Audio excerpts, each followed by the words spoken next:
Hi, yeah, it's Jackie here from the LGFA, and we're on a call today looking at a very important topic, which is the importance of self-reflection from a coach's perspective. I have two special guests with me to discuss this. I've got Harmon, who's the LGFA's Head of Coach Development from County Kerry, and I have from County Kildare and Kilcock, I have Bernie Durkan, who's an accredited sports psychologist and also a former LGFA Learn to Lead graduate. So have I done that okay, lads? It's okay for an intro, yeah? Good to have you on, to have you both on. Will, you might just tee everything up here. We're going to have not one, but two shows on this topic. So you might bring people up to speed on what they can expect. Yeah, so hi Jackie, how are you? And thank you very much for hosting today. Yeah, we're Thanks, looking Will. at the whole area of reflection. And I suppose we're going to look at it from two topics or two perspectives, shall I say. First one being from a coach, and also Bernie, who is also a sports psychologist as well. And also going to look at it from a player's perspective. So today we're going to look at it from a coach's perspective. And then in a few weeks' time we'll have Anna Galvin from Kerry joining us to look at it from a player's perspective. So I'm very excited about these conversations, Jackie, we're going to have. Okay, just talk to me then about self-reflection from a coach's perspective, Will, and you are a coach yourself. So what is the importance of this topic from your viewpoint? I suppose it's very important. I suppose we learn from a lot of experience. People say we learn from a lot of experience, but I suppose we're trying to highlight that you only learn from reflecting on experiences, and I suppose highlight the importance of that, and to start making reflection as part of our coaching practice, and making it a habit, because I suppose if we want to move forward, we have to look, I suppose, back first in order to move forward. So it's just very important that we as coaches possibly think about reflection and how it can impact in our coaching practice and our approach, and also I suppose to continually, I suppose, improve as coaches and raise our standards. So it's very important that we just as coaches make it an essential part of our coaching practice. Okay, Barney, have you any specific thoughts on self-reflection from the sports psychologist viewpoint? Yeah, so I suppose just following on from what Will was saying there, as coaches, what we want to do all of the time is to challenge the players and help them develop their decision making skills.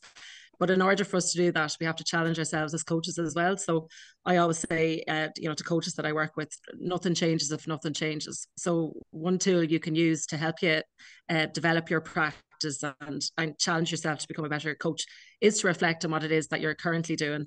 And I suppose it's really, really important that you recognize Rome wasn't built in a day. So you pick one thing you want to work on, you reflect on how you do that currently, and then come up with a plan, to slightly change the way you do things and see, does that have a positive impact? And it's a cyclical process, Jackie. So it's something that never stops. It's something that you're going to keep doing. And I think, a lot of coaches do that naturally, without, necessarily taking a record or a note of it. So it's just something to be mindful of, and something I think is a really useful tool if you're willing to engage with the process. We will talk about it from, yeah. Sorry, we will talk about it from the Yeah. player's perspective, but in the area of goal setting, for example, Bernie, and coming to you on this one, obviously if you're setting goals for individual players and for teams, you're going to have to reflect on whether you're hitting those numbers and hitting those targets. So that's a fairly obvious example of self-reflection. Would that be fair enough? Yeah, that's fair to say. And I think even for yourselves, as coaches, how you can help and assist the players. I suppose the setting goals is outcome focused, whereas reflection helps you actually focus on the process. So it's thinking about, right, what are the tools I need to help me here? Who are the people that are going to help me? And I think from a coach's perspective, it's really important that you have people you can reach out to help you, become a better coach, or, some sort of mentor or somebody in your club who you can even just have, a conversation with to say, this is what I'm doing at the minute. Do you have any ideas that you could, that you can think of that you think might be able to help me? And even, I think it's important to include players in that process as well. Just saying, like, we're doing this at the minute. Is there anything that you like? What do you like about this? Is there anything that you feel we need to change? Is there another way we could do this? I think it's important that it's not just all on you, that you're kind of engaging with all the stakeholders around you and using them to help you, reach those goals or targets you've set for yourself at the start of the year. Yeah, excellent. Will, there's one of the headings that you put in here that I think is very interesting. What types of reflection are there? So there's reflection in action, which is impulsive during a game or a training session. And there's reflection on action, which takes place after the event. So they're two very different mindsets in the fact that when it's in game, you're reacting, you're reflecting on what's gone well, what's not gone so well. Can you talk to me a little bit about as a coach, the difference between those two, reflection in action and reflection on action? Yeah. So first of all, before you're able to do that, you need to think and plan. So let's take the inaction one. So before you're able to, I suppose, apply that approach in a session, you need to think about what you're doing and plan what you're doing. So obviously, when you're thinking about what you're doing and plan, you're thinking about what numbers do you have that you might have, what kind of activities are you doing, how are you going to progress things, how many footballs do you need, how many cones do you need, what kind of games you're going to do. So therefore, you're thinking and planning before. So therefore, in your in-action session, you're observing it allows you then to coach what you see, observe what's going on, take notice of what's going on around you, and be able to adapt. So you might think, oh, there's too many here. It's 6v6. John, I should change that to 4v4 to get more benefit out of it. So I'm going to reflect on what's going on in front of me, okay? And then am I going to amend or change to meet whatever I'm trying to achieve? But I do believe for you to be able to do that, you need to have thought about it and planned prior to it. So in order to be able to recognize and to be reflective in a session and be able to adapt a session, you need to have those tools as well of thinking and planning your session. So in action, you're really you're looking, observing what's going on, you're reflecting on what you're seeing, and therefore you're making the appropriate amendments.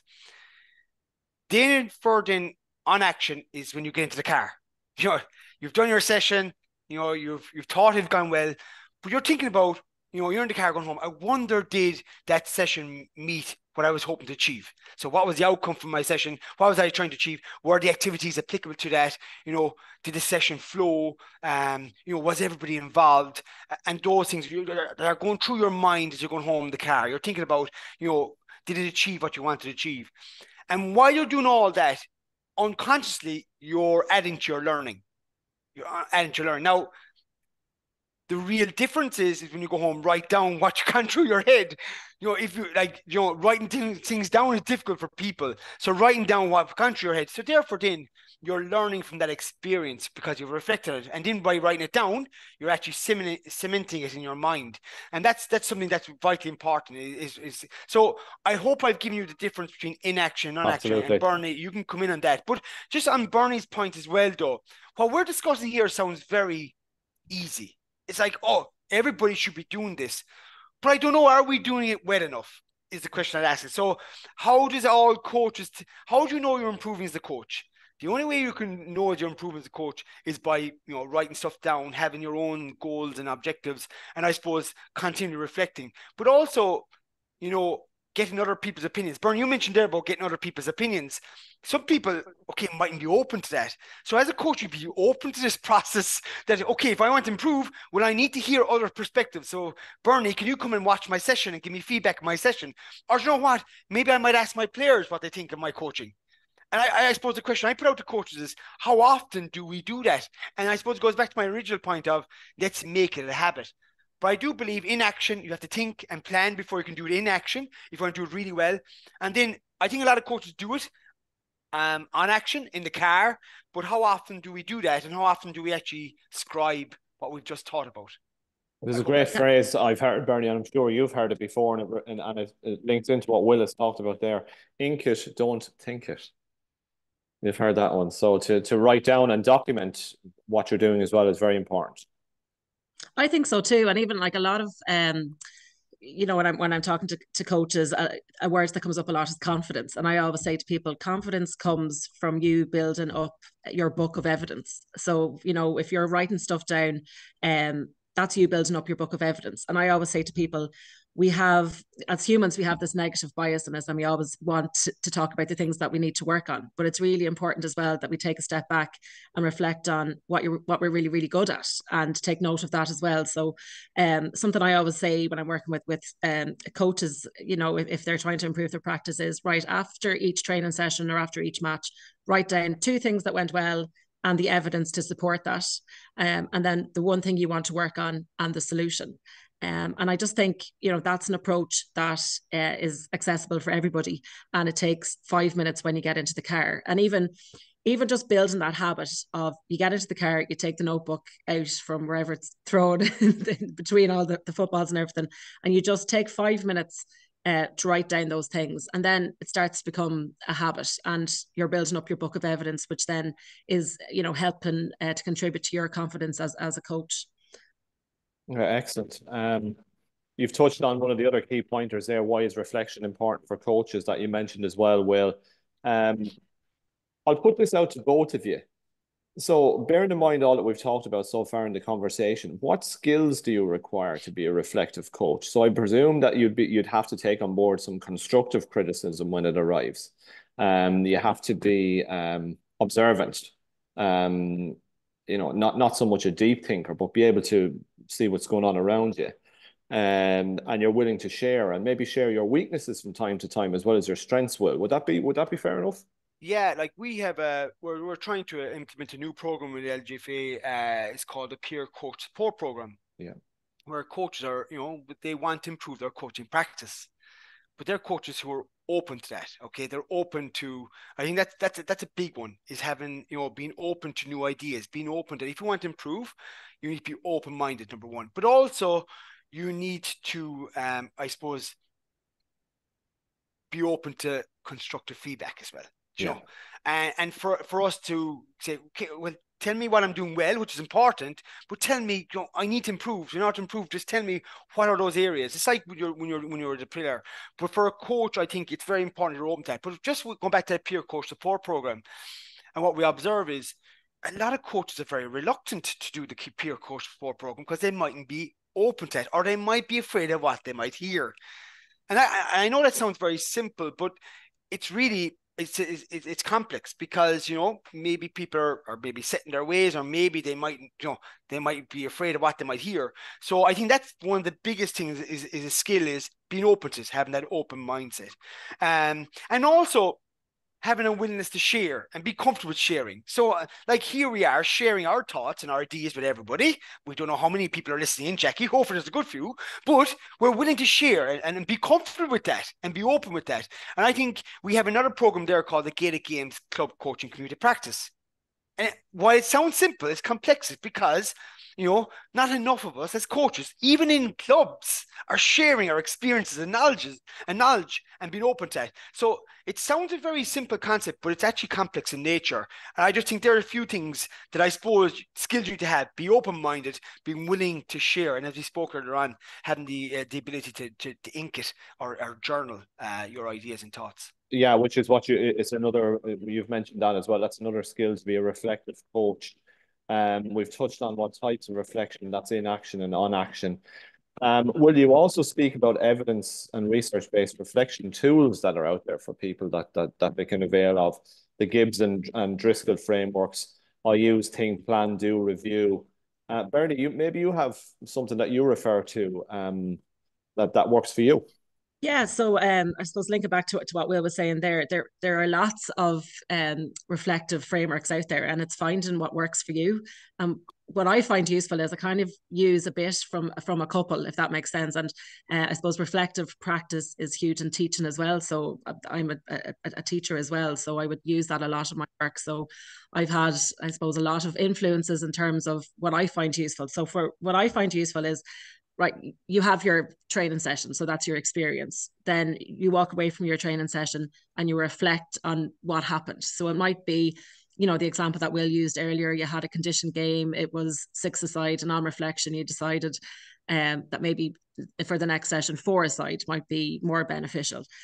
So then you're deciding, right, what am I going to do the next time? If you've 12 players and now you're going to 4v4, what's that going to look like? So you come up with your plan and your solution.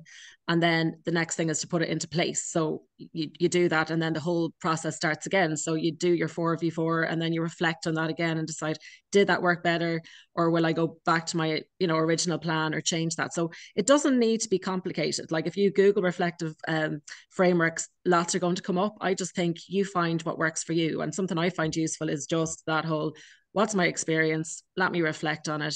What do I want to do now? And then put it into practice. So it's very similar to what Will spoke about there in terms of his, think, plan, do, review.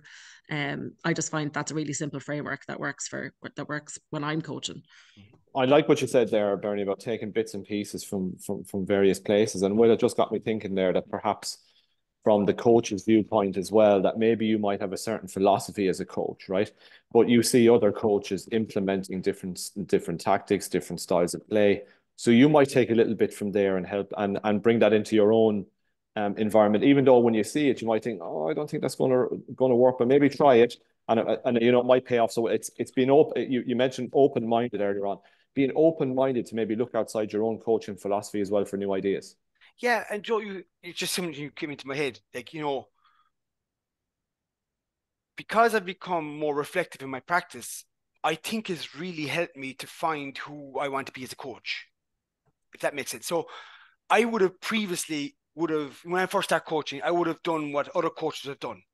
I would have done the same sessions that other coaches done. I would have just, got what they did and I tried it out. But what I found was it just wasn't really working for me. It just wasn't really, I wasn't getting the fulfillment I wanted from it, because I was just taking something from somewhere else and just putting it in here, and I was just rolling that out. So it got me to put the theory into practice and going, hold on, but this is the type of coach I want to be. But is this where I want to, is this how I want to go about my business from looking at other coaches, or is these the activities I need to do? So really it helped me bridge that gap between theory and practice. So being a reflective coach really got me to get a better understanding of my coaching philosophy, my values, and how I want to go about my coaching, Jackie. And you had a very good point there. I would like to ask loads of coaches who are listening here, can you write down or tell me your coaching philosophy in 10 seconds? Can you tell me what your values are in 3 seconds? If you can do that, you're in a great place. If not, then maybe bringing this practice into your coaching approach will help you get clarity around, well, what type of coach are you? But more importantly, are you doing what you hope you want to be from your coaching philosophy? That makes sense. So that's just an important point, that because if you keep thinking about what you're doing, plan, do, review, you're always going back to, well, is that in line with what the way I want to coach? Is that the way I want to be as a coach? Is that how I want people to view me as a coach? And I just think you hit on something there, Jackie, that has really helped me get a probably better understanding about who I want to be as a coach and how I want to go about my business as well. So there was a real journey for you, Will, to get to where you are now, because you talk about experimenting with different approaches until you find the one that fits. So that applies to you there. You've committed to give it some time to reflection. In whatever form you chose, you're still open to new ideas, which is a really, really good thing. And you're also willing to be self-critical and challenge your own assumptions and practices at all 100%. Times. And that pretty much nails does, Jackie. And I suppose, yeah, and let's be honest, you learn from experience, but you learn from reflecting on experience. And a lot of those experiences were positive, but there was a lot of not so positive experience where I'm going, oh my God, why did I act that way? Why did I approach that way? What really happened there in that game? How can we improve and be better?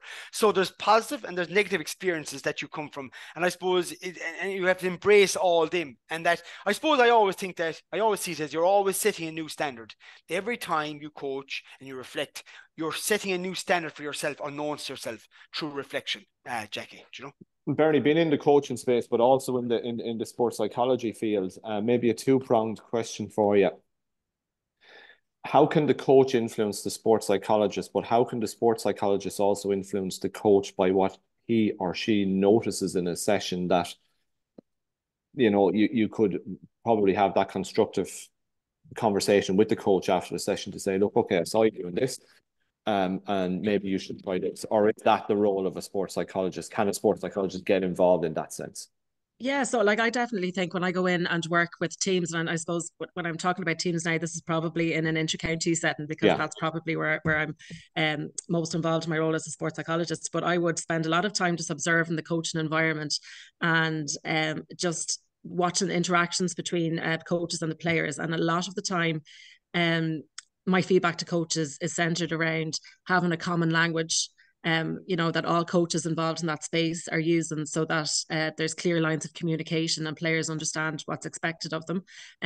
Another thing might be making sure that everybody has a role, so that there is clear transition between whatever it is that you've planned for that session. So sometimes people aren't clear on when they're coaching or whatever that is. And I think that for me is probably the predominant thing. And as well as that, it's for coaches to reflect on the feedback that they give to players and how they might do that and what that looks like within their setup.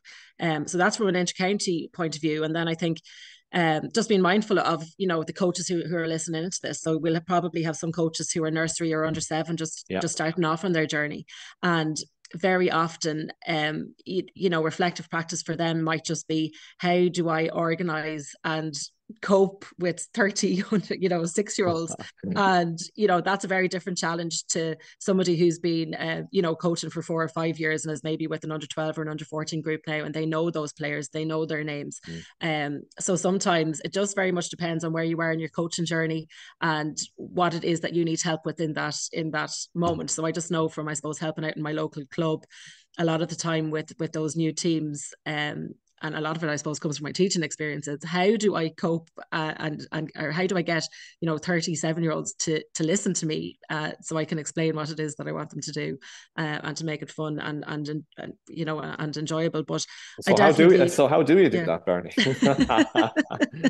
I think that's a question. Fun and enjoyment, Jackie. That's what it's all about, and getting them active as soon as you can.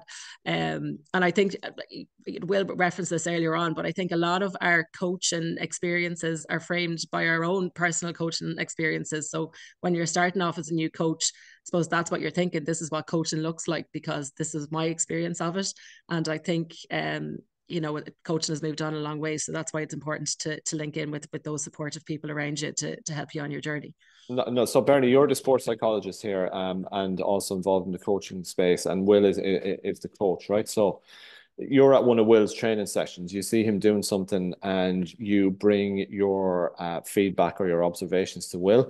Have you had a case where like Will would be open-minded enough to take on board what you have to say and would respect your opinions and views and observations? But have you had times where somebody's railed against that and said, not as willing to take on board what you're saying? And how do you manage that then if somebody doesn't have that capacity to say, okay, I'll take that away and I'll reflect on it, rather than, but they might just say, no, I don't agree with that. So how do you manage the... Yeah, no, I definitely have encountered situations like that. And I think the important thing when you're starting a conversation around that is to make sure that it's a conversation that's working two ways. So it's not me going in saying, you need to change this, and this is what I think. So it'll very much be like an open dialogue. So I would go in and just be like, just tell me about your session, and can you explain to me why you chose to introduce it this way, or can you explain to me why you chose to do this in this situation, so that I can see their perspective.